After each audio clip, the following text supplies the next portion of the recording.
What's up, Strong Side? Welcome to Whiteboard Wednesday. Today I want to talk about one of my favorite movements. It's called the ring row. Now I want to revisit it from a perspective of the 5 pillars of functional fitness. We have these pillars because we want to increase our quality of life, okay, across, our entire lives. Okay, and there's also a link to the 5 pillars of fitness. I will put that in the description box below. All right, well, hey, we're going to talk about the ring row.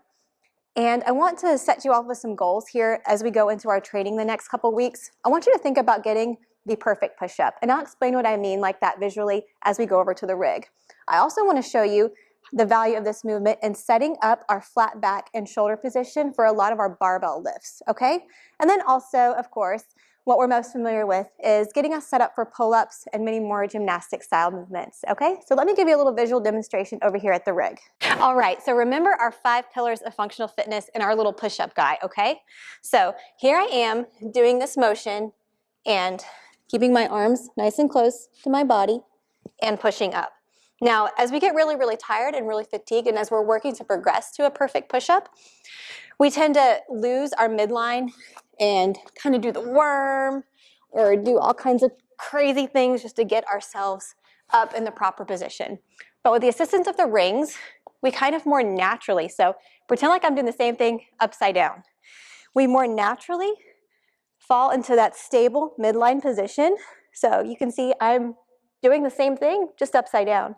And I'm pulling with my arms close to my body and lowering back down, doing an upside down push-up. So I want to challenge you guys today as you progress in your training and throughout this week, if you see ring rows, try and get those perfect push-ups or visualize yourself doing those perfect push-ups on the ground, okay? I also want to show you something that's really going to help you in a lot of your barbell lifts. So you may not have noticed, but when I am down here and I'm up here, I'm contracted in my shoulder blades and my shoulders are back as opposed to being rounded. I'm up nice and tall. If I were to pause right here, step off of the rings, keeping my shoulders nice and tight, not droopy, nice and tight, flat back. This is the same position that I need to set up for a lot of my barbell lifts. So if I could pause this contracted position and then bend down to do my deadlift, keeping a flat back versus, the urge to hunch over and break that form. So this movement is super beneficial, not just going to help you get to pull-ups, but it's also going to help you get to push-ups and really perfecting your form on a lot of your barbell lifts. All right, guys, I hope you enjoyed this Whiteboard Wednesday. Give me some perfect push-ups this week.